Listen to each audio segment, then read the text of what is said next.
you. Perfect. Do you need anything else? No, thank you. Thank you. Have a good day. You too. Okay, we're finally going to get started. Just a couple minutes late, but I think there'll be some folks still trickling in. I'm Carrie Wecht. I'm a professor of communication. And hi, guys. And I also direct faculty development half-time as part of the Institute for Teaching and Learning here at YSU. And Ann and I have worked on this workshop, or some iteration of it, for the last couple of years. And this year, we're doing this one as a special workshop for crisis management. There's another one on April 21st for folks that it's sort of a how-to. And also, we'll have some people who have been abroad with students who can come tell their story about things that they experienced and offer you some tips. Again, that's April 21st, same time, different place, and we'll let you know when that's going to be. I just wanted to mention a couple things about the Institute for Teaching and Learning.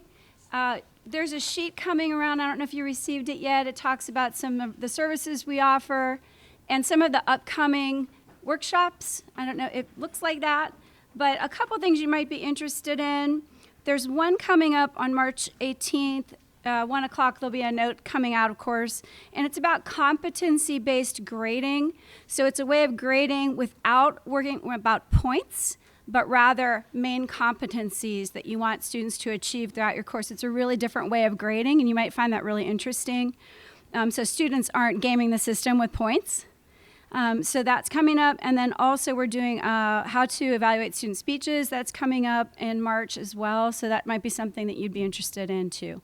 So I just thought I'd put a plug in for those. That's just a couple things that are coming up, but they're among some other activities. So we've got a really full agenda for today.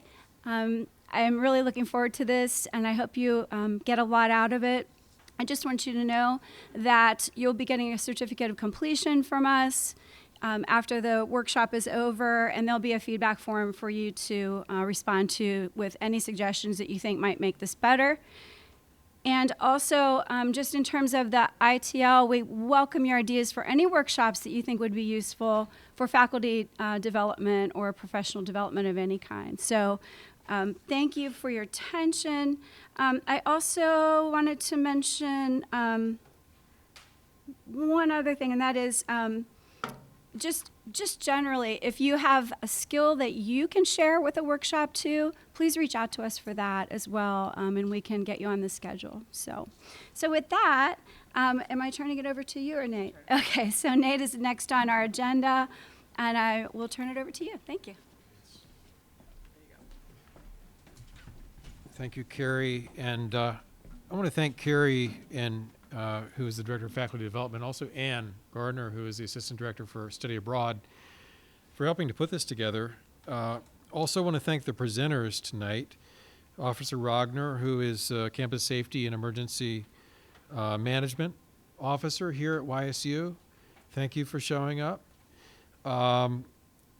We have Kelly, Kip, and Stephen, who are on the line from Geo Blue, who is our insurance provider.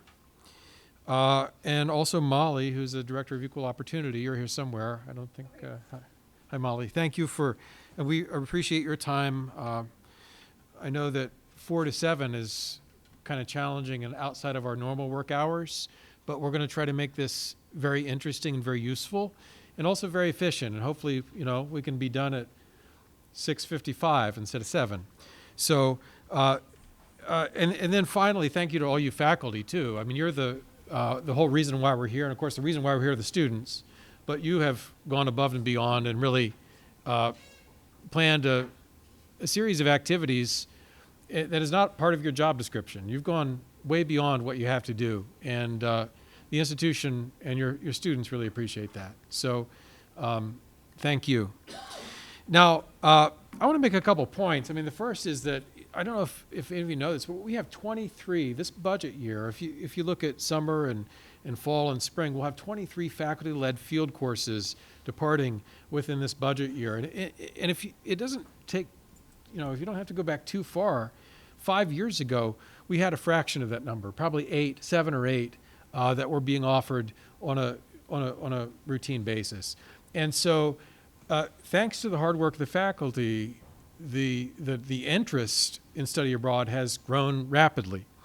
Now, that's great, but it also provides some institutional challenges that we have to overcome. And it also really kind of elevates our risk and liability risk when it comes to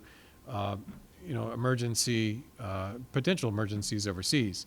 It's one thing to keep track of 7 moving parts, but when you have 23 going at the same time and even more, it's an elevated risk.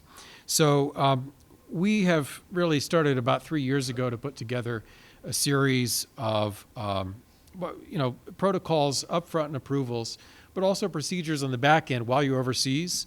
So that and basically with a couple goals. Number one, we want to make sure that that everything is documented, the trips are as safe as possible for you and the students, and documented as being safe, from a university perspective. But also, we want to make sure that faculty feel and are, in fact, well supported while they're overseas. Ultimately, in the event of an emergency, you're the one that's going to be the primary responder.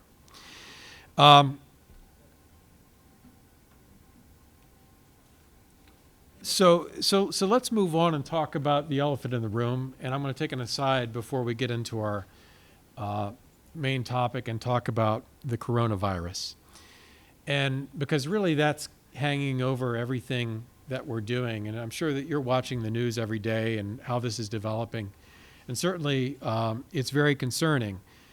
We've already had to cancel one faculty-led field course due to the coronavirus. And we take our orders, or we take our actions that we implement on our side from a combination of the State Department and the CDC. So the State Department and the CDC have 2 different travel warning systems that are running sort of side by side. Of course, the CDC's is focused simply on health, and the State Department's is ostensibly wider and considers different kinds of factors. But when one of those goes up to a specific level, it necessitates action on our end in terms of actually physically canceling out the course. And I won't say canceling out the course, but I'll say canceling out the travel portion of the course. I'll give you an example. What happened in the course that we had to cancel that was bound for China, that was a spring semester course, you might imagine. In February, you have 15 students that are registered for a course. It's past the drop date. It's past the withdrawal date. What do you do when 70% of the objectives in the syllabus, right, are connected to the actual physical trip? And so in that situation, the institution blessed basically a set of emergency options for the students that allowed them to either withdraw without the W appearing on the transcript and also receive a full refund, or the professors were able to organize a series of alternate exercises, which were in no way as rich as actually traveling to China, but it still allowed students to complete the course, graduate on time, gain the credits. And how we approach this is we really don't want to penalize students, right, for something that is completely unforeseen. But in the event that you have travel to Asia, or in the event that you have travel that is potentially Europe bound at this point, Italy was just raised to a level 2 on the CDC. We saw Korea go from a level 1 on the CDC to a level 3, which is basically do not travel, over a period of days. Over less than 10 days, I think it was 6 days, it went from a level 1 to a level 3. So, at this point, while we are hoping for the best, certainly we are also simultaneously preparing for the worst. And so in terms of Europe, in terms of Japan, Korea, and certainly China is already sort of off the board.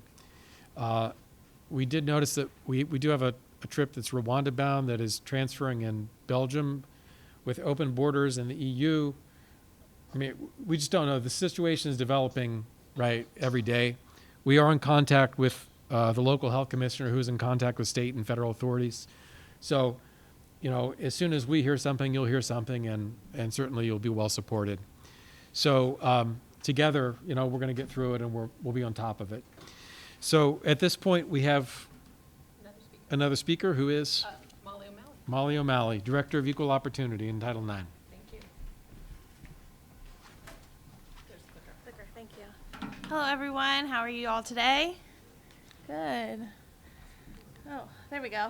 I am the Title IX coordinator on campus. I've only been here for about a month, so if you haven't heard my name or seen my face yet, that's probably why. But if you've heard my name before, I was here previously, so I am back now. So today, if you have heard my presentation towards the students, your presentation is similar, but there are a couple different points that we do need to hit. So even though you're not on campus, university policies still apply to you, and that does include our Title IX policy, which is our sexual misconduct, sexual harassment policy. Good. So our policy, the numbers. Live. They can't see me, and I can only see them. Okay, I'm gonna mute If them. my Okay. I'm gonna mute you. Okay. Do you know, I think it's that not only loud mutes enough, us. but it's right over there, but What's it's that? kind of in a meeting. Do Kelly, you have any idea how to split the screen? Like, Kelly, I wanna have Kelly, their PowerPoint up there, like my visuals to them. Kelly Mayer, Like, seriously not. Kelly. What do I do? Switching things because I'm not. Okay. Can you turn down our volume? Yes, it makes it bigger. That makes it, I want their, I wanna be able to. Yeah. I don't know if it's 10 left way. I'm afraid to hit anything. Oh, No, it's not muted. No. are we good? Nope, nope, not good. Kelly, Kelly. This whole thing is, see how wide open theirs is? It should be Use our issue. food and have this set up. Kelly. I already did. Kelly, can you hear us? But maybe just shift down something.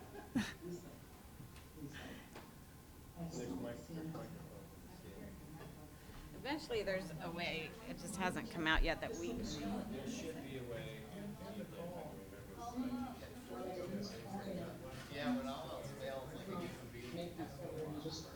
On the black box, the black box, not the white one. The one behind it, the small one behind the screen? No, it's not connected to that. Yes, it is, because I've used this last one. To the WebEx? That whole thing is integrated. There is a audio mute there.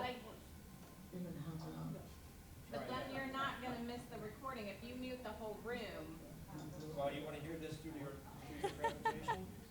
No, but that's the thing. Until we get a hold of her. What is this? This is sent. There you go. But until she stops, I mean, now we've muted our mics.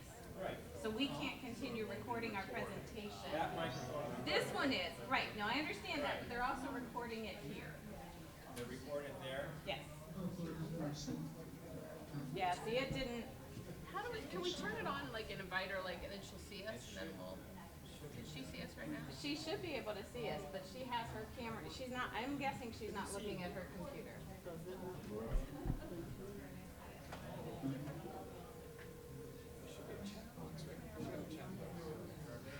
Yeah, Yeah, you but if can they're still hear not 'em. used to looking Yeah. for it.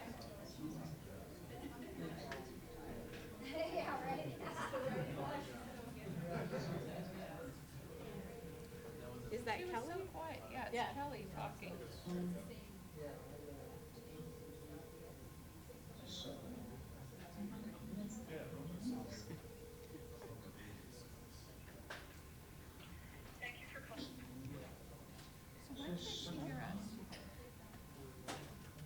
She probably muted. She probably turned her sound down. I'm sorry, that, I've already muted that. That's already muted. But that's not tied to WebEx. I don't hear anything anymore. Nope, I do now. Yeah, it's not, that control panel is not tied to WebEx. What do you recommend we do? Should I try and email her? I can, but then when she, we'll just have to remember to turn her back up. Okay. Good. Good. Okay. Sorry about that. It would happen to me. I'm an unlucky person. No, you're fine. We wanted to be very proactive, so our speaker is ready to go, but she didn't realize, you know, we can hear her in the background. Okay, so our policy on sexual harassment and gender-based harassment, it is available on our website. We are ysu.edu title-IX in case you want to look at them on the internet. But those are our policy numbers. They apply to everyone at the university, including visitors, regardless of gender identity, and any university program or activity that is sponsored. So it doesn't matter where you are, as long as you're representing YSU, the policy does apply to you. Now my clicker's not working. Did we freeze the... Oh, there we go. So important terms and definitions. Sexual discrimination harassment is conduct based on a person's gender or sex that unreasonably affects their program or activity and creates a hostile, intimidating environment. So things that are included under our umbrella, sexual-based violence, intentional non-consensual or coerced sexual contact, stalking, repeated behaviors, dating and domestic violence, violence or abusive behavior in a relationship, whether it's familial, committed, or just a casual sexual relationship. And then all of these things do not have the element of consent, so consent is positive, unambiguous yes to certain sexual activities. It's a process which must be asked for every step of the way, and someone has to be able to understand and make that decision consciously when they're consenting to a behavior.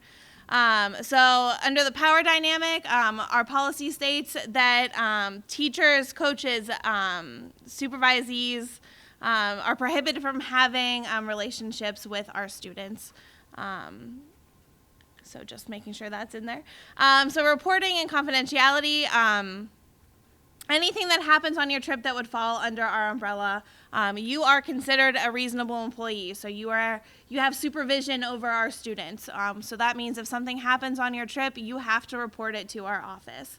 When you report it to our office, we will reach out to the student. It doesn't mean that the student has to respond to us. It doesn't mean they have to go through the whole process that Title IX is. It just means that you have to tell us and we have to be made aware of it. Confidential services, so even though you have to report it to our office, the student can go to confidential services to get help. So like our counseling services or the WIC Primary Health. Other hospitals, licensed counselors, or clergy members would also count.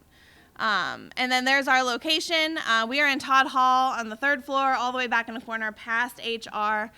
There's our phone number. Mark is the director of the office. He's also someone that you can contact if I'm not available or in my office.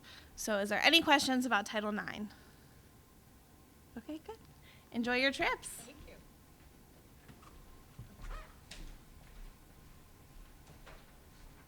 All right. Okay, so thank you all for being here today.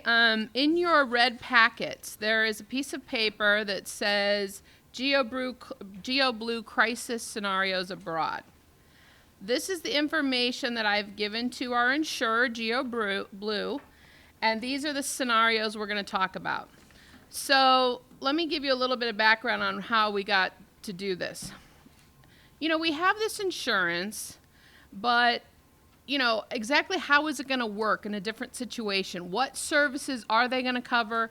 What services aren't they going to cover? So I called them one day just asking these questions, and I started throwing out scenarios, and it was very thought-provoking. Sometimes things that I thought they would cover, they wouldn't cover. Sometimes things that I didn't think they would cover, they did cover. It was very interesting to me. So I repeated the exercise with a group of study abroad professionals. There's a community of about 13 universities in Northeast Ohio, and we meet twice a year. And we had a session exactly like what we're going to have now, where we have representatives from GeoBlue who go through a crisis scenario. So we all have the scenarios in front of us. We'll let them speak and explain what would happen. You're the faculty member, you pick up the phone. Now, this is not an attempt to tell you exactly what to do in each of these 5 scenarios. See this for what it is. This is to give you the information on what the insurer is going to tell you when you pick up the phone with these different situations, because that's very important. That's a huge piece of the puzzle. So I think we're ready to begin. Kelly, can you turn on your screen, please? Or should we turn up her volume too? This one here? I don't wanna start messing around with anything because we're. Kelly, can you hear us? Yeah, if you right here, click on the right here, that'll, but this, yep, that'll make that larger in the screen. No, I'm trying to get to your desktop because we need to see this. So does she? No, I didn't know how to do that. Okay. We're just 2 minutes before they're gonna start, so You still don't. just bear with us. Everyone should have a red packet. Do you have your red packets? If you don't have one, get one, because the information that we need to go over will be in the packet. Well, they were fine, by the way, we were already, if we signed in this, Okay. we were fine for right here. You and I just need to sit. Okay, so they're still seeing. No, they're not sitting us up there. No, that's their computer actually. Yeah. That's not actually. They're not sitting. So she can't hear me. Kelly, we're ready. All right. Still we go. Which is We're all learning here. That's fine. I also want to shut off my emails. Well, you should do, sure. Kelly, we are ready. No, I always do that anyway because you don't want your emails popping up and everybody seeing things like the meeting. And there are 5 scenarios. We're gonna try and keep it to 15 minutes each scenario. Just so we can keep moving. Okay. Is there anything we can do? Okay. But hopefully she'll turn on just now, right? Actually, don't leave. Stay right there. 'Cause if she turns on, we...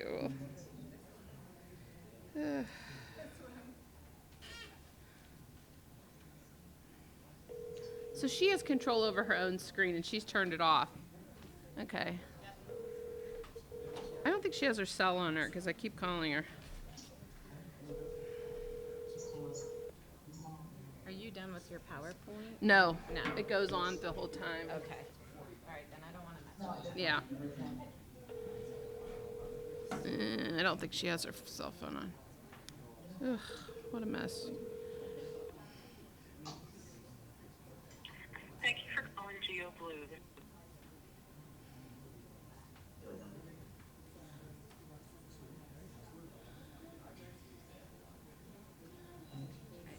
Let me go upstairs. I'm going to join the meeting and I'm going to try and chat her. I don't know if she'll see it.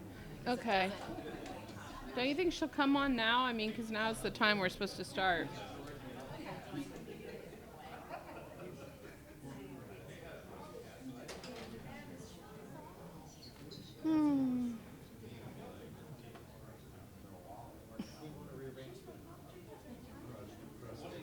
No. They have they're coming in right now. Sometimes it makes you Okay. I'm just going to click that first. It's not that I'm Oh, but I do know how to use the video. you see, it's really nice morning, but we did a fake number, so both screens popped up, but when I'm done, I don't know.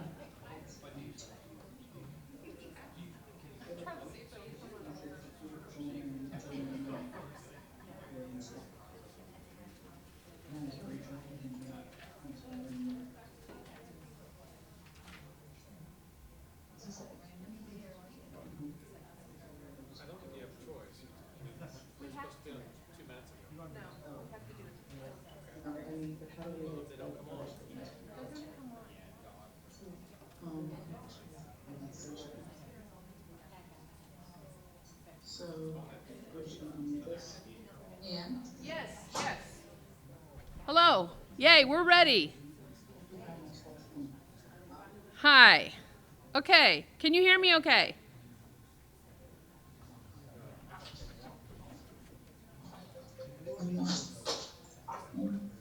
Kelly, can you hear me? Kelly. I I don't know what's going on. No. Maybe because she has to push her license, the volume right now.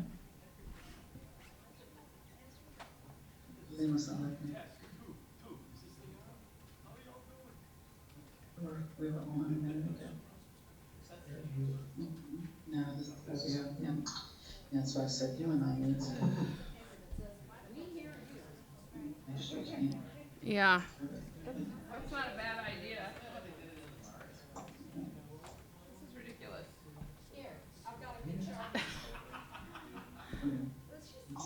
This, Kelly. one's from March. Okay. No, we're not on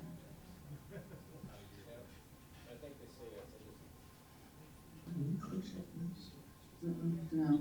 So look at this, how we Yes, Yes, can you hear us? okay. Yay! Yay, you can hear us. We were attempting to get the screen larger again, but Okay. here we go. Just leave it just the way it is. You look fabulous. Okay, so let me put my point back up. Actually, it's okay. Okay, so we are very happy to have you here today. We have Kelly Mayer, she's our account manager with Geo Blue of the student group, and Kip Gibbs, the global health and safety manager. Hi. And then joining us later will be Stephen Brown, the global health and safety director. Okay? So everybody can hear everybody okay? Great. All right, so our first, I was explaining, that I've done this in the past, and we just go over the scenarios, and the idea is for the faculty leaders to get a sense of what's going to happen when they pick up the phone and they call Geo Blue with these scenarios. So our first one is we have a student that attempted suicide in the middle of a spring break program to Costa Rica. We do, in fact, have a group going to Costa Rica over spring break. They overdosed on a bottle of prescription sleeping pills that they legally brought on the trip. At this point, the student has been taken to a psychiatric or a hospital, and a psychiatric staff reveals that they have schizophrenia, and that they're determining they need a period of undefined psychiatric commitment to stabilize them before attempting a flight home. So we pick up the phone and call you, and how do you see things going from there?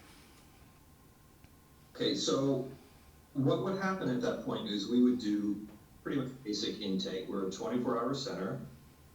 The person answering the phone is referred to as a specialist, and that person would obtain some preliminary information. So in a situation like this, of course, we would want to get the name of the patient, date of birth, a policy number. We would want to get the name of the facility, perhaps a treating doctor, or a contact number. Something that we would also do in these first initial phone calls is establish who has who's on the HIPAA release, if there is one, who's able to receive information along these lines.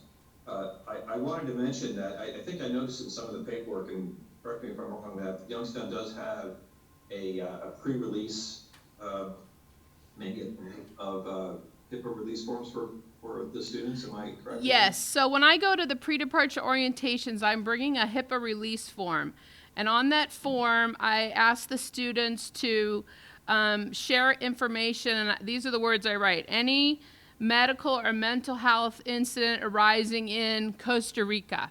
And then I put down the names of the faculty leaders and my name, and I leave a space blank for the students to put down their loved one, their next of kin emergency. Right. So we have that on file. That's perfect. That's actually the best way to do it. There's not any time wasted. We're not scrambling to get people on, sign on so that we can open up the lines of communication.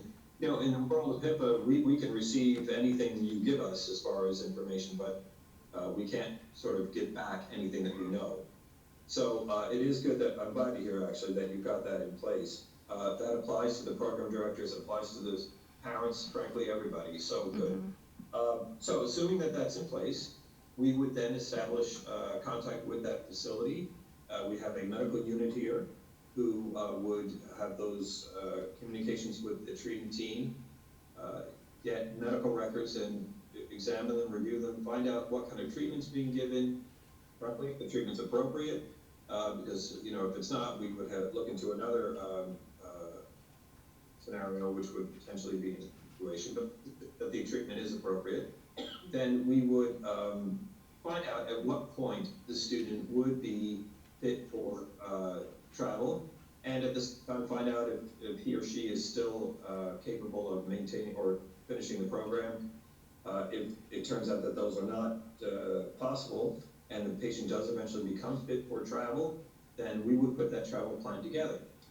The travel plan could be, well, there are a variety of ways that this is done. But the medical team may want to look in to see if a medical escort is required, a nurse, let's say, or a doctor. Or if it's not, schizophrenia is obviously significant, but if this were not schizophrenia, maybe perhaps something of a lower level of mental crisis, then sometimes non-medical escorts are possible. But I think in a situation like this, probably medical. Something to keep in mind about the escorts, let's say, you know, it's a nurse, which is a pretty standard level for medical escort. That person would come equipped. He or she would have medications with him or her, and also coordinate with that facility to find out what medications it may provide for the transport, for the trip home that the patient might need, maybe perhaps some level of antipsychotic or even sedative. Again, everyone is equipped and ready to handle these sorts of cases for the trip home.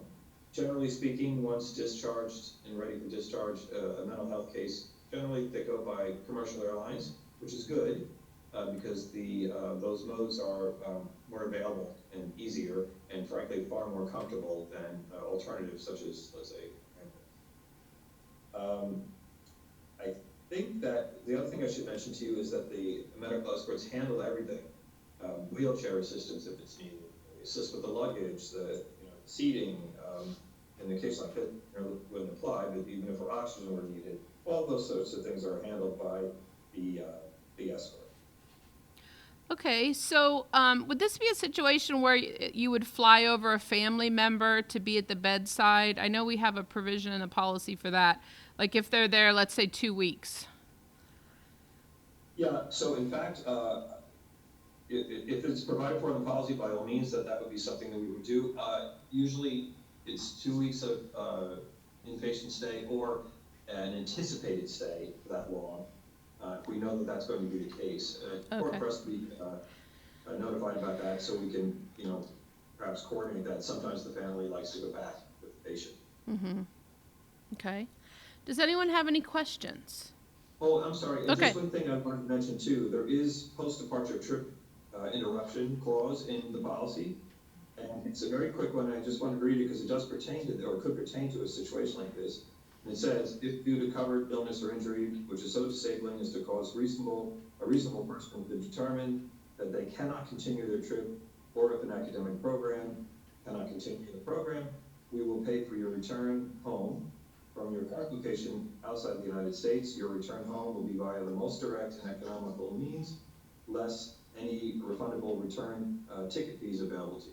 So that's just laid out in the policy. Okay. Does anybody have any questions about this particular issue? No? Okay, thank you. Let's go down to the second scenario. So this is this scenario is partially something that that did happen here. A student is in London over spring break. They're at a disco late at night. They tried to go to just the restroom in the dark corner of the disco when another disco patron grabbed her, dragged her into a corner, and actually sexually assaulted her. She returned to the hotel, but she did not inform the faculty leader of the attack. She did tell a peer who informed the professor the next morning. And when I say this is something that actually happened, we had a student in Paris. This happened to her. She was at a disco late at night. She went into the bathroom, tried to go to the bathroom. Someone grabbed her and nearly sexually assaulted her. She was rescued by another bar patron. And she did not tell anyone in the administration ever. We only found out a year later from a peer. So students are not eager to report these kinds of things. I was at a pre-departure orientation. I was going on and on about nightclub safety. And a student said, yes, you should listen to Mrs. Gardner because this actually, we had a student who was almost raped, and we were like, whoa, nobody knew this. So what do you recommend for a sexual assault case like this when you find the faculty leaders only found out the next day? Right. Well, it is tricky, as you mentioned, because not only is the faculty member hearing it, it's not even secondhand, it's actually thirdhand, isn't it? Because you're hearing it from the peer who had heard it from the victim. So we have to keep privacy maintained and understood and respected here. It would be inappropriate for us, for instance, to, upon hearing that from the program director, to just call the student and say that, hey, we heard the following. Is there anything we can do for you? We can't do that. We really have to have some indication of, maybe an assault took place, the person might have gone to the hospital, received medical treatment or counseling treatment. We're kind of back to that idea of being fit to be able to finish the program, maybe so, maybe not. But what we really do need to do is make sure that we're respecting the privacy. Now, I will tell you that that doesn't mean we can't take in as much information as we can, open a case in our system. We can discuss it with our medical team. If the school wants guidance, we do have, and I believe you have this information, we do have telephonic assistance by way of WPO and Telemed. These are new programs for us. It just started in January, right? And so the information was sent out that you can telephonically, get some assistance this way. And this is probably a decent example of a case where that would be good. We would give that information to the program director, who in turn could, get it down the lane to the victim. But any further involvement on our part would require direct contact with the member. And according to the scenario, there was no hospitalization, there was no attention. Right. So, we have to any contact we had with them would have to be done with that understanding that there was no treatment sought. We do have, London was the case scenario here, we have plenty of contracted providers in London who we could give out as referrals. And a home trip could potentially, if they require a medical escort or even a non-medical escort for emotional support. But again, we'd have to bridge that gap first of privacy. There is also in the policy provision for felonious assault. And that's something that if you're a victim of a felonious assault during the period of coverage and you can't complete the trip, subject to verification by the administrator, we would pay for the return home from the current location outside the United States to home. And felonious assault has gone on to be described as an act of violence against the person. Return home would be the most direct and economical means. So there is that provision available to them. So in the faculty members' shoes, when they wake up in the morning and they hear this terrible news and they're trying to process this, if I were a faculty leader, my first thought would be this student needs medical attention. So I would want to open channels with you to say, where obviously the student has to agree to go. And maybe there would even need to be some coaxing and explaining of what will happen, what kind of medical services, what would happen if they went to the hospital, because people like to know what's about to happen to them, especially if they just experience a traumatic event. So would you have people on the line then that would explain to them, okay, we recommend you go to this hospital. They have a women's hospital maybe that might have a better track record of supporting sexual assault victims. Like, would you give them guidance on how to pursue that? Because I don't think the faculty member's not just going to stop at that. They're going to want to make sure that she can get medical attention. Of course, understood. And I think that once that faculty member has explained to the student that this service is available to her, we can do all of those things that you mentioned. Absolutely. And as I mentioned, London is a great example of a location where we have a plethora of providers could be attending to her. So Okay. yes, the answer is yes. I just want to make one little, go ahead. Oh, And I just wanted to add, in years past, there was a case, a scenario where what you just described happened with one of our members, and they chose not to disclose. They sought medical treatment, which we assisted them with, and it was covered, but they chose not to share the information because they did not want to leave the program. In other words, the member did not want her parent to know about the incident. And because of HIPAA, we had to comply. We simply treated her and managed that case, but she specifically requested that we not do that. And I'm thinking maybe some members wouldn't want to disclose that information because for that reason. They don't want to end their program.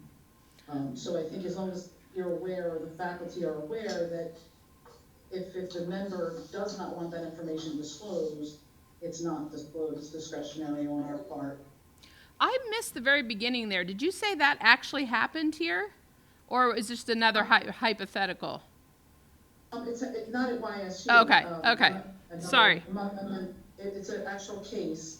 Okay. But that member chose to stay in the program. She knew if she shared it with her parent that they would make her come home. Did the faculty leader in that context know that she went for medical treatment at all, or was it like completely hidden and she went on a free day or something? I'm not sure of those specifics. Okay. Yeah, so this is a very complex situation. And you don't assume that the victim is going to act a certain way. In fact, I would expect them not to act the way you think that they might act, and then you'll probably be better prepared to deal with that. Does anybody have any questions about this? What about the local authorities in that sense? I didn't hear any. Okay, we talked about medical treatment right now. So actually, there's another point I wanted to make. I've sent some of the faculty leaders that are leaving over spring break. I just sent you an email today. In some countries, it's advisable to actually contact the embassy before you contact the police or even seek medical treatment for a sexual assault. And in other countries, you can go straight to the hospital, straight to the local police. And I've indicated to you in emails which one. So for example, we were advised that Ghana and Rwanda, could be possible bribery issues and corruption, that they actually want you to call the American embassy first and see how they recommend you proceed. We receive information from International SOS. The Ohio Public Universities have a contract with them to share information, and they provided this information. So that's a good question. So what about the local authorities? So by the emails that I've sent the people that are traveling, you should know whether you should contact the police first. Let's assume the student's willing to proceed, first of all. Whether you should contact the police first or whether you should contact the embassy first. If the student is willing to proceed, do you provide any assistance with the police authorities in a sexual assault case?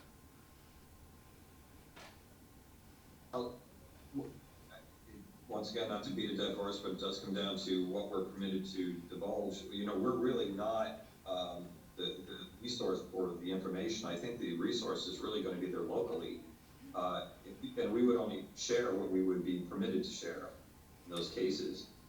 And I think the main thing the local police would be interested in would perhaps be a medical record that indicated a rape or a crime that had taken place.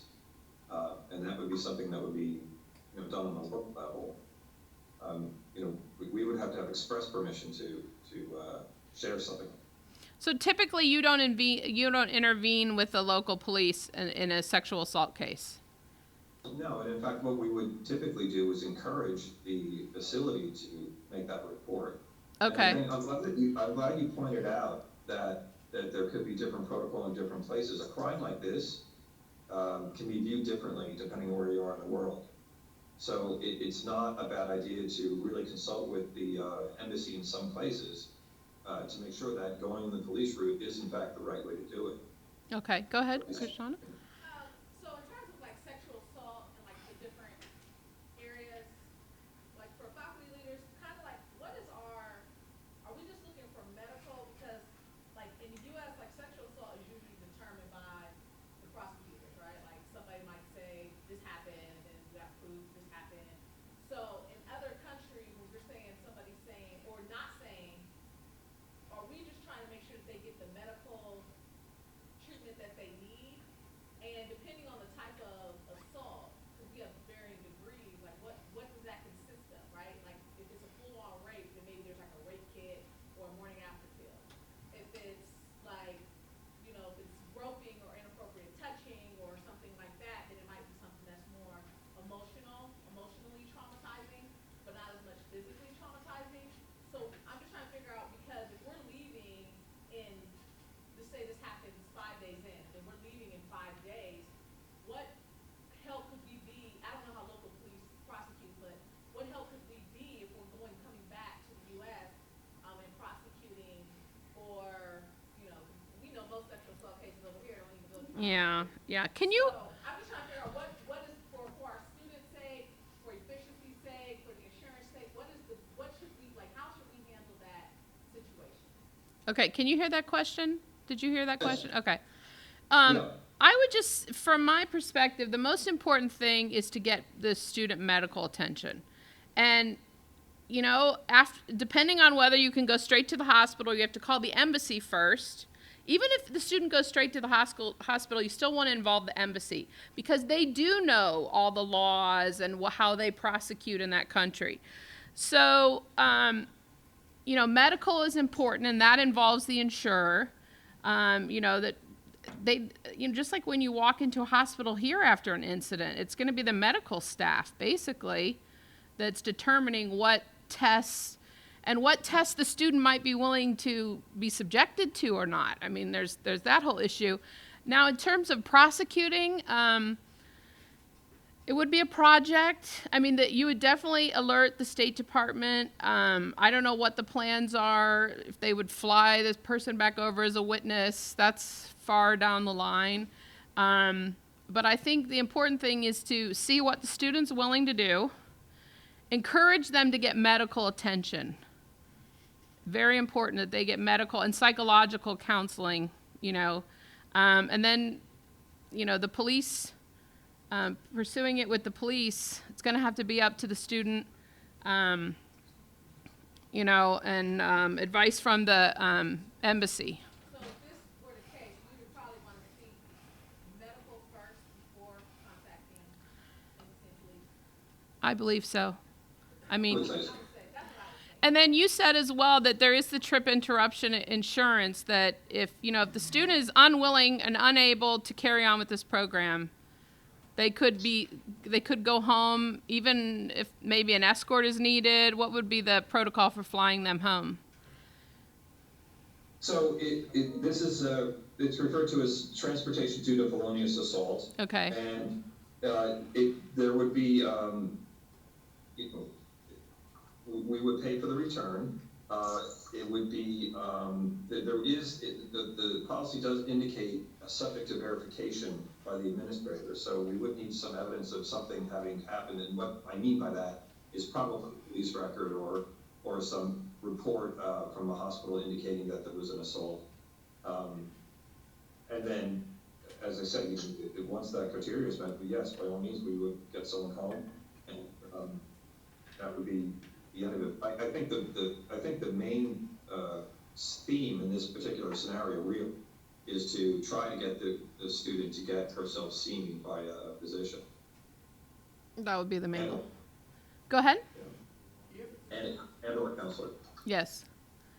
If the victim should say to the faculty leader, I don't want to report this to anybody, I don't want medical care, I don't want authorities involved, does the faculty leader still have responsibility That's a very good question. He's asking, what are the responsibilities the student is absolutely unwilling to proceed with any kind of medical care, psychological care. And, that's very possible. It is very possible. And in that scenario, Anne, that would really be something between the university. Mm-hmm. I would think you would want a waiver in that case.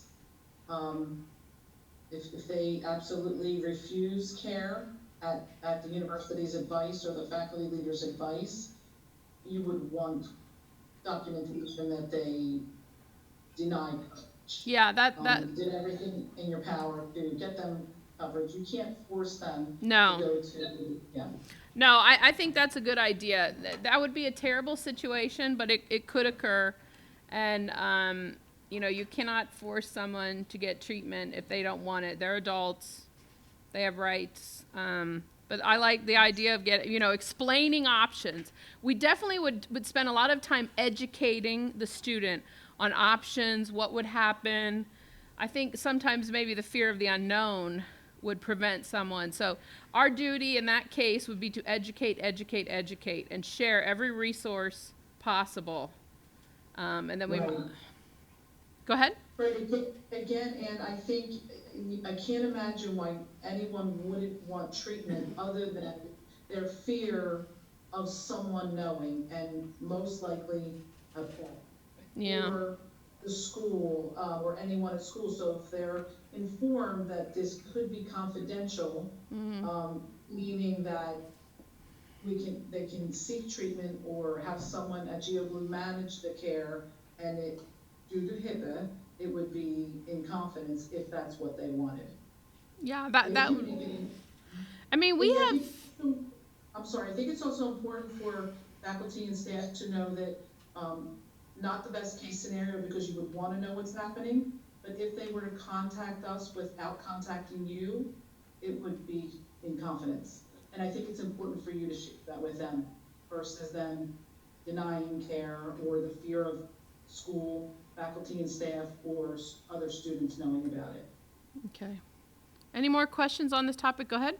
So, in this situation, would we have to report for Title IX? Yes, actually, thank you. I was just meaning to say that. Yes, you would report for Title IX purposes, but that's kind of hollow. You want to be able to get this student the help that you can. So you'd be putting on your best advocacy educator hat and doing all you can. But at the end of the day, people have to make their own choices. And I do like the idea of a waiver and, explaining this information was provided. Okay, we're going to move on to the third scenario. A student on a faculty-led program to Ghana was on her phone and stepped in front of a taxi and was struck. I carry on and on and on about pedestrian dangers with phones in the pre-departure. The student broke multiple bones and has internal bleeding. Her condition is very serious, and she was taken to an ICU. So basically, you get the call. The student has just arrived in an ambulance and is at the ICU, and the faculty leader calls you. And we have the HIPAA release on file, so we can fax that to you or scan that to you quickly. So I have to tell you that even if you didn't have the HIPAA release on file, depending on the severity and frankly the consciousness level of the patient, sometimes HIPAA is flexible and does allow for the presumption of care in certain dire situations especially where the member is incapacitated, unable to communicate, that sort of thing. But you painted the scenario already. We have it all on file. It's all clean that way.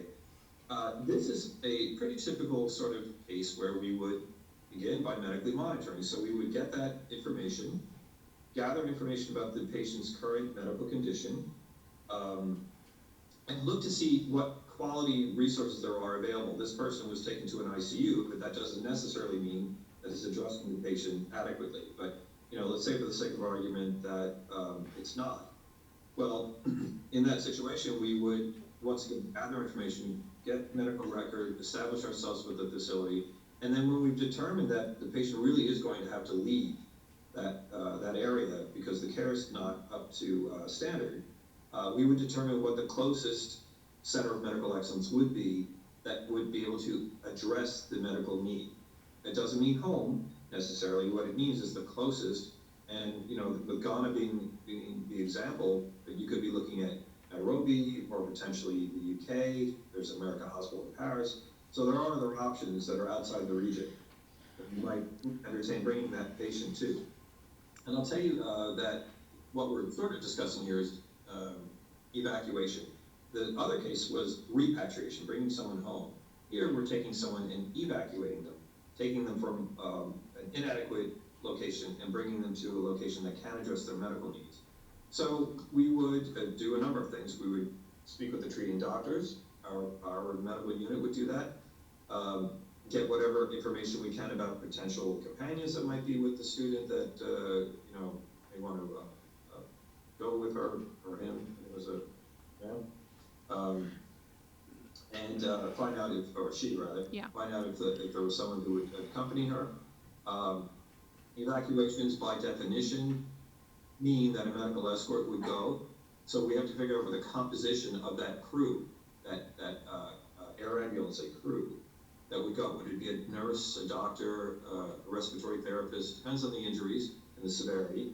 But once we've determined that, we have an automated system by which we can get vendors, vetted vendors around the world, to respond to our request for the evacuation.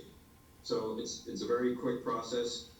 We sort of more or less key in all the information that's needed, and we get responses back and make a decision, primarily based on itinerary. Something to keep in mind about air ambulances, I don't know how familiar everybody is out there about them, but they're rather uncomfortable means of transportation. I think sometimes people believe that they're these sort of floating, beautiful medical settings, and they're actually very much not that. Having been in one, I can tell you it's very cramped and tight. The lavatories are nothing more than a curtain pulled over at the back of the plane. There's not food service. It's not like a commercial airline. So, it may be a sort of a last, I don't want to say last resort, it may be something you have to resort to in a case where it's a critical situation, but it doesn't have the comforts of a commercial airline. Anyway, we would gather basic information, patient's name, height and weight, the transport points, where we were taking the patient to. That passport information is really crucial because, even though it's not a commercial flight, you still need your travel documents. I would like to point out something about height and weight. It really is an important factor in these transports. We can handle bariatric patients. That's not a problem for us, but we need to know in advance. So if someone is of a size that's not typical, we need to know so we can make that sort of accommodation. There are other things that come into play. Sometimes people with certain respiratory illnesses have to fly at sea level. That's something we want to know in advance. But the bottom line is we would go through the motions of getting everything that we needed in order to get the best possible mode of transport ready. We get those quotes and estimates for the travel and itinerary back, and then we can activate that transport company. The other thing we have to take into consideration is ground transport that would take place there in Ghana in this case, and also on the receiving end. The receiving facility has to be secured, so a bed and a receiving doctor, unless we're going through the emergency room, which is sometimes the case. So there are quite a lot of components to evacuation cases. Another thing we wanted to make sure we do is confirm what the primary health insurance is, because the receiving facility is going to want to know that sort of information as well. So I think that's pretty much it. It's I don't want to make it sound routine. It's definitely an endeavor, but we do have it down pat. And you handle all the logistics for transferring the patient, all that equipment, everything. Well, yes, we facilitate it with the vendor that we're choosing. So the vendor, or let's say the air ambulance company in this situation, okay, they're really doing a lot of the coordinating, but we're in the background orchestrating, and we're also the communication disseminator.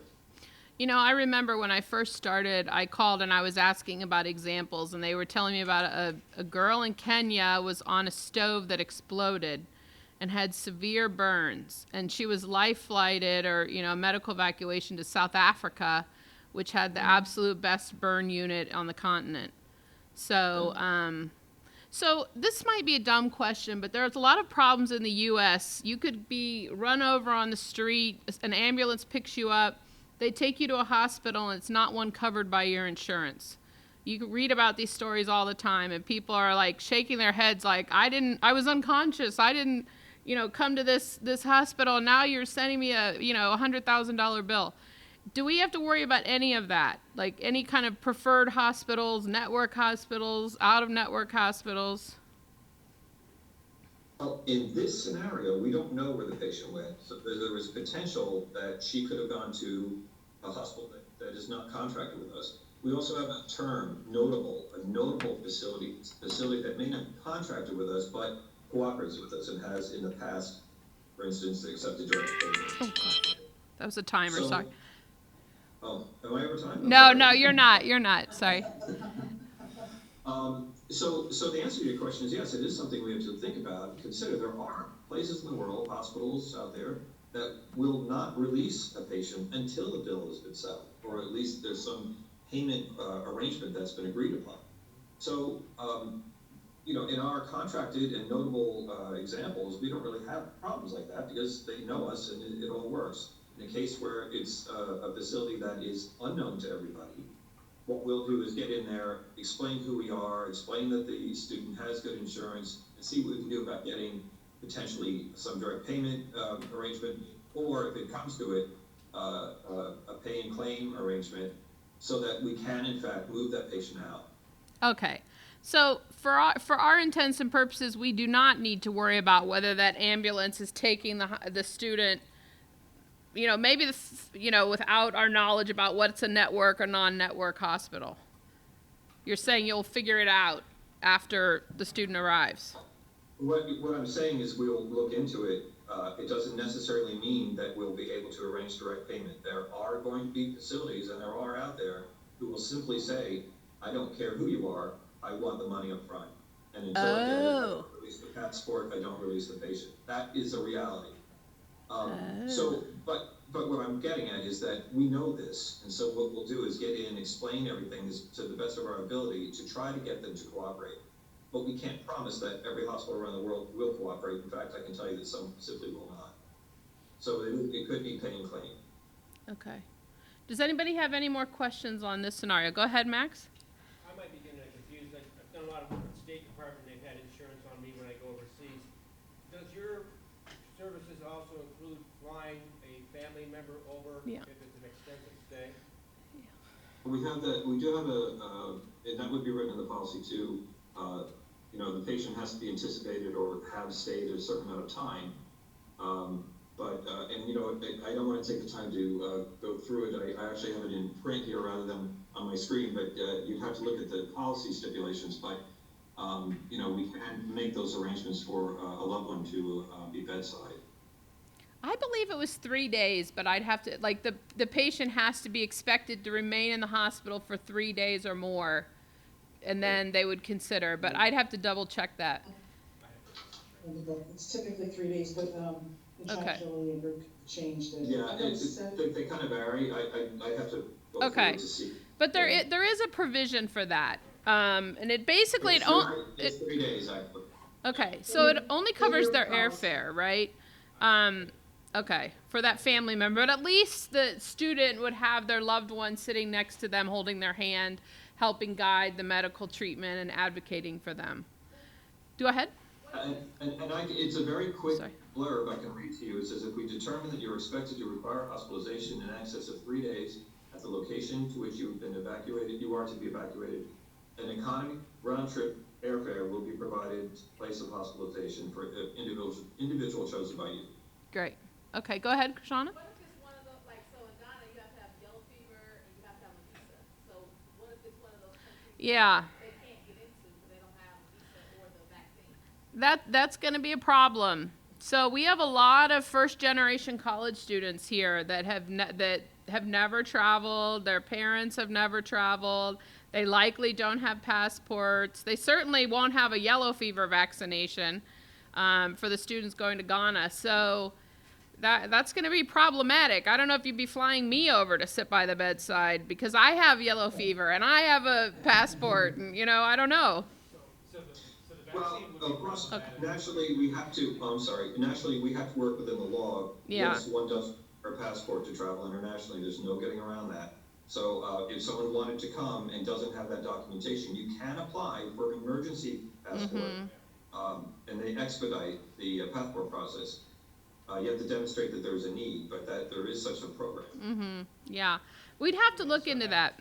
We also work with a network of basically visa agents that are able to expedite. But yeah, that's a real problem, and given our population, I think that's quite likely a problem. That the family is not actually going to be ready to go. Any more questions on this scenario? Okay. We're moving on. A student on an anthropology faculty-led field course to Guatemala failed to report to the hotel lobby as scheduled one morning. So another student saw, it was a male student, he went missing. He went out around 10 o'clock from the hotel just to buy some snacks across the street. No one has seen the student since. So, the faculty leader calls you. What services would you be able to offer the faculty leader in this situation?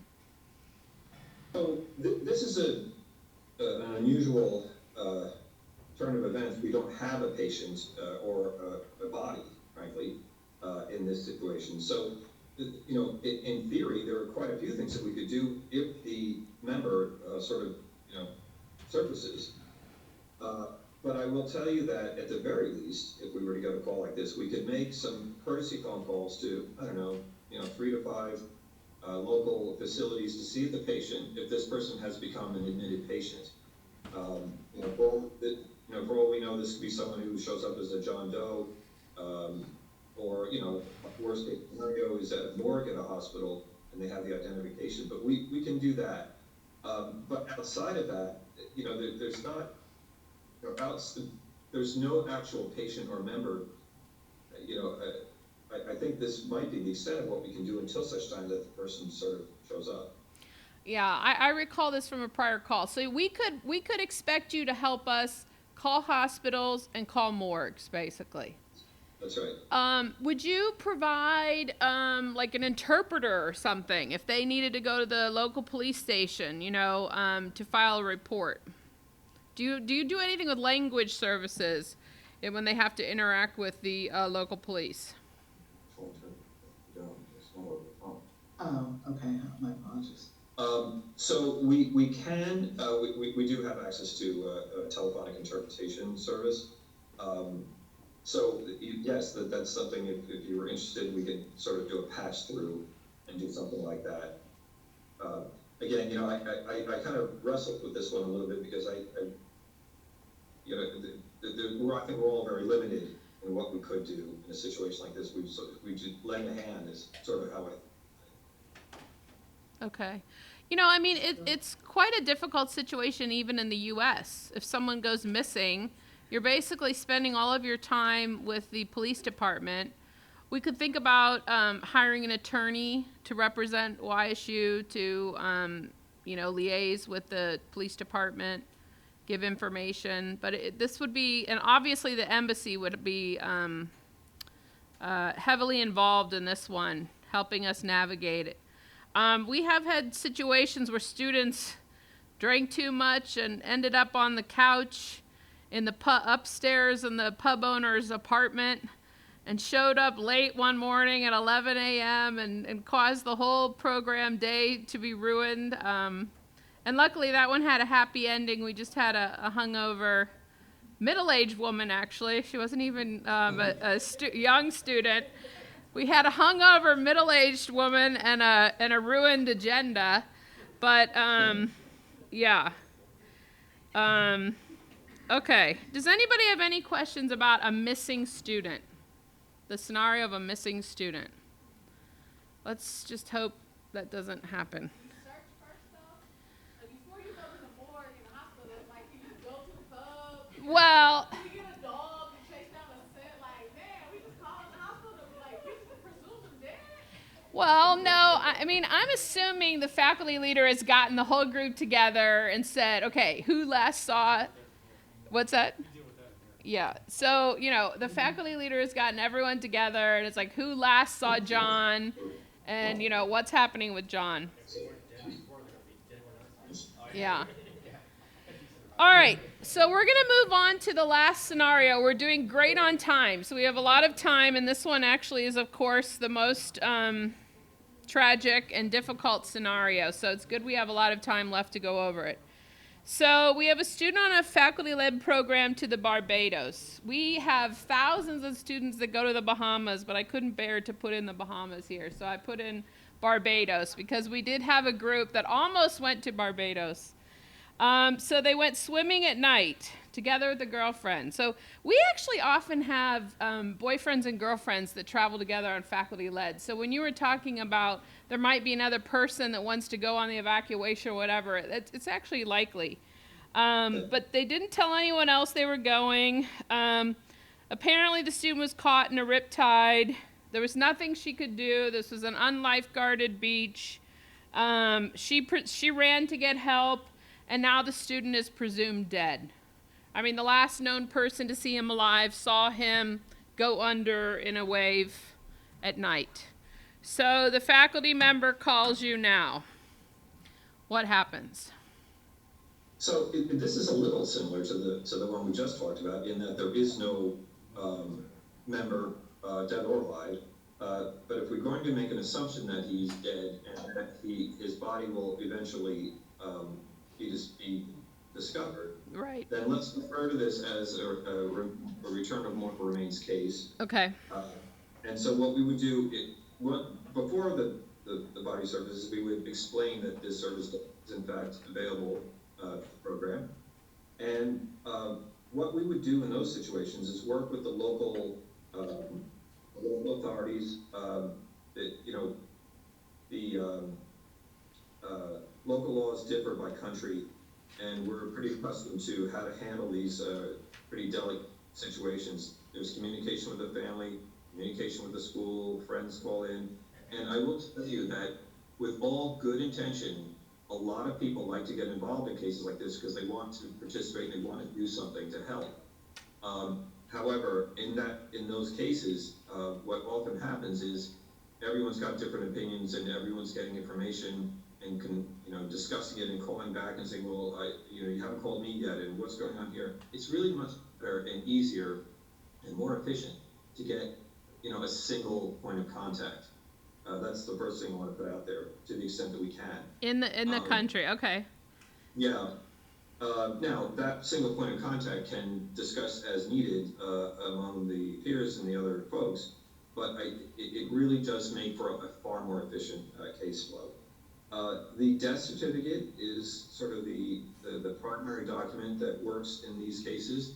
And in order to get a death certificate, we do require a certain amount of information, obvious things like the name and the birth date and the passport and that sort of thing. But depending on the country, sometimes, and it includes the United States, sometimes rather odd and personal information is asked for, but it's part of what they need for the document, for instance, religion and parents' names and that sort of thing that you wouldn't think of. So to the extent that we can gather it, we gather it. The remains would be either embalmed or cremated for transport home. And those two modes also have their own sets of certifications. Something that is sort of pertinent now is, when you think about coronavirus, even though people, it's a set of human remains, they can still have, they still need a certificate of infectious disease, meaning that the remains themselves are not in any way contagious. That's a common document that's required. In the case of cremation, well, I should say in either case really, we would activate a local provider that is accustomed to handling remains, and so either cremation or embalming. I should point out that there are some cultures that are opposed to embalming for religious reasons usually, but when it comes to transporting remains, you know, we're all subject to the airline regulations and the laws, and very often embalming is actually required. So we do make that note, if that's the case, just in case someone may want to opt for cremation if that's in line with their culture too.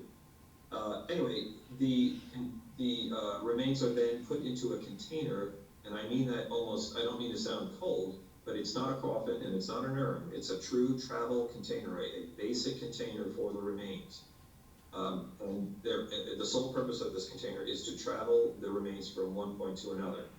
And upon arrival home, that's when, you know, these sort of typical ceremonial coffins or urns can be purchased.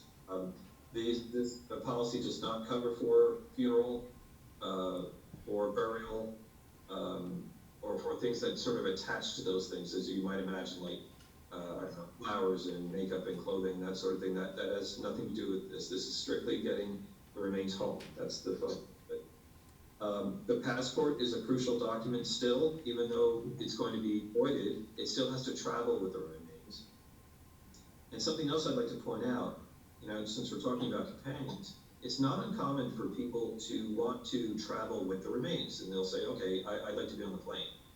But something to keep in mind is that human remains, when they are traveled through commercial means, are considered cargo, and cargo routes are not the same as passenger routes. So in other words, and I've heard this throughout my career, people say, well, wait a minute, I know that there are plenty of seats on that flight from, I forget where this person is. Barbados. Barbados to Miami, let's say. There are plenty of them. Well, that may be true in the cabin, but that may not be true in cargo. And so, additionally, cargo may have a different route. You know, a passenger would go on the plane in Barbados and arrive there in Miami, or maybe lay over in Miami and then have another flight to Chicago, something simple, whereas a cargo route could have a lot of different stops before it gets to Chicago. It's just the reality. So, you know, what I try to make sure we explain to people is, in as sensitive a way as possible, is that, you know, it may not be feasible to actually travel technically with the remains. There is not a coverage for a family or friend to accompany, to join the remains at the location. That's something else I want to point out there, as opposed to those other scenarios that we're talking about. And I'd also like to mention that international remains cases can take anywhere from 7 to 14 days. It all depends on the local, not only the laws and requirements, but just the way things operate in certain countries. They may not be as quick. And so I always make sure people understand that, because I like to set a proper expectation in case somebody is expecting me to say, okay, well, look, you know, it's been 3 days, you know, why aren't the remains home yet? Does that include like time for an autopsy if there was suspected foul play? Yes, an autopsy will even further delay things. That's absolutely a good point. You know, if anyone is murdered, there's foul play expected, and that means there's police involvement, and that does, in fact, mean that you could have even further delay. Wow. So when on the ground in country, you basically have a funeral provider, like a funeral home that works with you? So I would call them funeral homes in the United States because those are typically the entities that do it. Outside of the U.S., I refer to them more as services. Funeral homes are they're a little bit of a Western concept, not entirely really, but the way to think of it is this is a service that does pretty much the same thing. You may not have your classic parlor and viewing settings and that sort of thing, but they are perfectly capable of performing autopsies. And the autopsies are generally done by medical examiners, actually. They're perfectly capable of performing embalmings and cremations. You know, the world's a big place. Death is handled and viewed in lots of different ways. You know, in warmer cultures, you know, the traditions are usually to bury as quickly as possible. There are some cultures that don't want to waste even more than a day before an actual burial takes place. That's not always possible, again, depending on the circumstances. But, you know, for instance, embalming may not be a commonly done practice in some places. But we would make sure whatever has to be done with the remains to get them on transport home. That's what we do, and that's what we're commissioned to do, and that's what we do. Go ahead, Max. You know,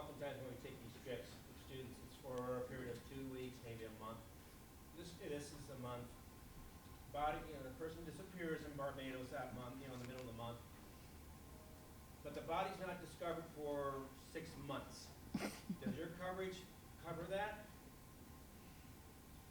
Well, but the death took place within the coverage period, right? Right, yes. They went missing. Yeah. The the drowning, the perceived drowning took place during your coverage period. Yeah. If that can be proven, then yes. If the incident happened within the coverage period, we will. Okay. When I was in grad school, a friend of mine, his sister died in South America, and he was Jewish, and the family was horrified because they embalmed his sister. They put a big cross on her in a white gown, and when the casket, it came back in a casket, it was sealed with glass, and he told me that they were not allowed to open it. Like, it was part of the international security and protocol. So they ended up having to bury his sister with the big cross in the sealed casket. Have you ever heard of anything like that? Well, actually, I have heard of something Okay. not quite as odd as I'd say, but the caskets are commonly hermetically sealed. Okay. But that doesn't mean you can't open them upon arrival. In fact, you should be able to. The only reason they're hermetically sealed, and forgive me if I'm getting graphic, but it prevents leakage out of the container while transporting. That's the purpose of that. So upon arrival, those containers can be opened. Okay. Now, as for the jewelry that they put on this girl, like that I can't speak about. I've never heard of anything quite like that. But anything goes out there, I suppose. The embalming, as I say, you kind of have to make some allowances. These are regulations by airlines usually, and so there's kind of no getting around it. I have heard of people actually burying the remains at the place of death to avoid that. I was actually going to ask you about that, because some religions you need to be buried immediately. So would your services cover that, the actual burial? No. Okay. No. So that would not be covered if they actually wanted to be buried in the country, if the family wanted the student to be buried in the country. Okay. I've heard of that's not terribly uncommon. It's not. I've definitely heard of that happen. So later, I'm going to give a little talk about death notifications, like who does what on our campus. And one of the things for the faculty leaders who need to notify the remaining students about what happened, I suggested they contact the insurer to ask for grief counseling. Would that be something that you would be able to provide? So let's say, in this scenario, now the faculty member needs to go back to the remaining students and discuss what happened. Would you be able to provide a grief counselor to assist them? We can, and in fact, it's a common thing for us to make referral to local counselors. And again, I go back to that telephonic service that we just launched. There are a BPO version of that specializes in mental health and this sort of thing. So it would actually be very useful, I think, to whatever student body is there and grieving and interested in availing him or herself to that service, for sure. Do you think you'd be able to present an actual counselor who could go to the site where the students are with the faculty? Well, I don't. It's not out of the realm of possibility. We typically have make referrals to the location of the counselor, but that doesn't mean that we can't do it the other way around. I don't know that I'd be able to promise it, but we can absolutely look into it. It could be explored. Yes. Okay. Does anyone have any more questions about this scenario? Go ahead. Pardon me? Okay. Do you want? All right. Well, let me finish this one. Does anybody have any more questions about this Barbados death one? Go ahead.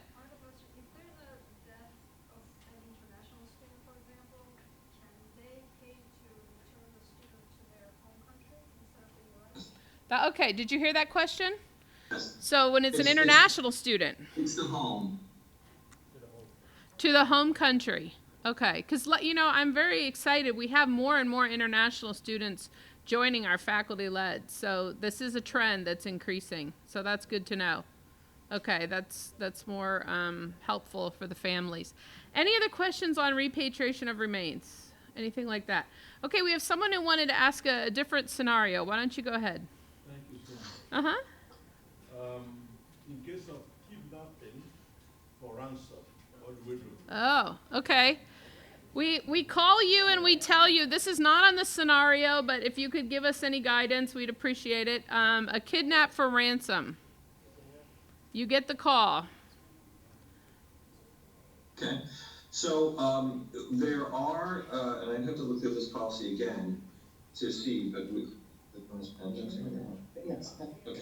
So, the, political evacuation and natural disaster, there aren't parameters that have to be met for it, but if the situation falls within those parameters, we can look into, assisting with those matters too, and we have a security provider that we outsource. It's not, the expertise is not in-house here. It's a provider that we use, really renowned provider actually, who can, give the advice and if need be, get in and give us, there are a whole host of things they can do actually. It's very cloak and dagger. It's fascinating actually. We can assist with those sorts of situations. So, but you wouldn't be able to tap into those people for just a missing student. You'd have to actually know that there was. Well, I guess with kidnap for ransom, you have a note.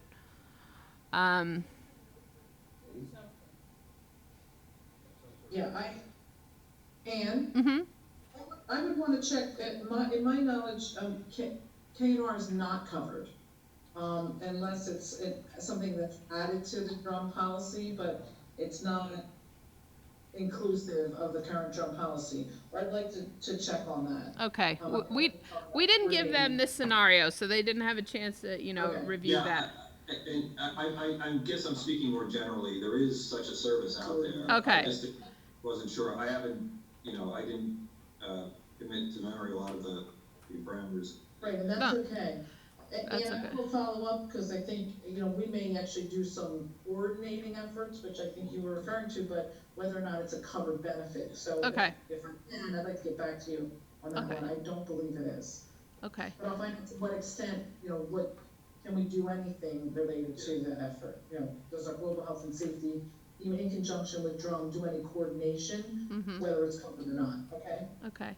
Does anybody have any more questions? This is your burning chance to ask that question. Okay. We'd like to thank you very much for sharing your expertise. This was extremely helpful. I'm glad it was, and I if you don't mind, there are just 2 points I wanted to make Sure. about if you don't mind. Okay, And the go other for it. is it's very, these are sort of common situations that we run into, and I just wanted to kind of throw it out there. Medication.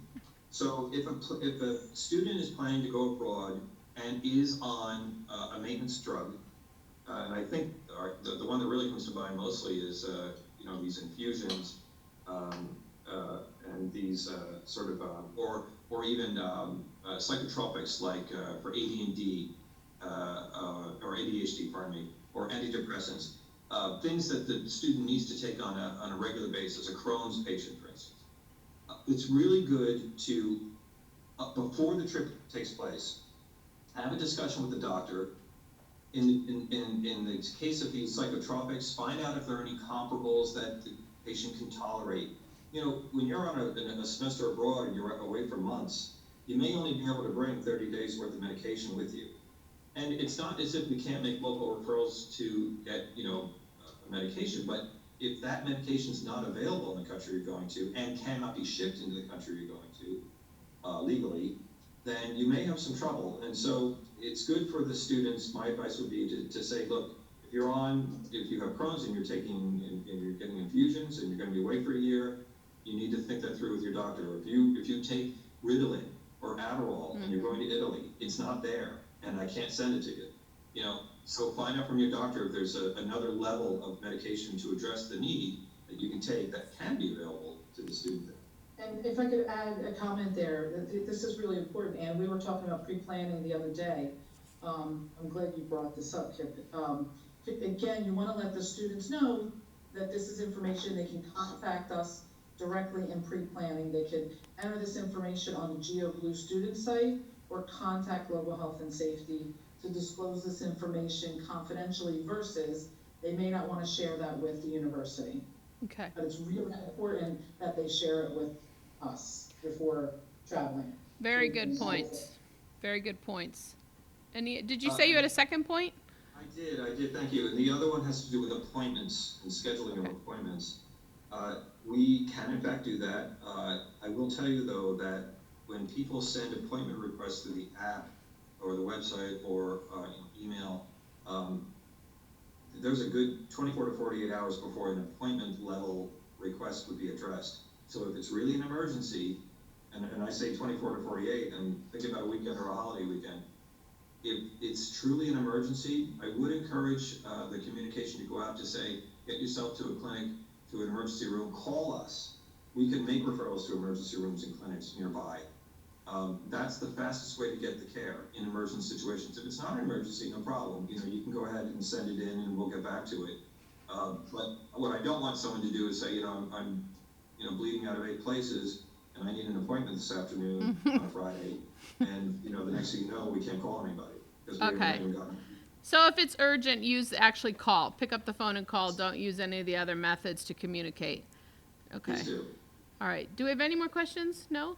Thank you so much. We really appreciate your guidance and advice and taking the time here to be with us. And hopefully we won't be calling you. Hopefully you won't hear from any of us. That would be the best case scenario. But it's good to know we can call you if we need to. Thank you. Well, we're definitely in place for you when you need us. Okay. Thank you. Bye.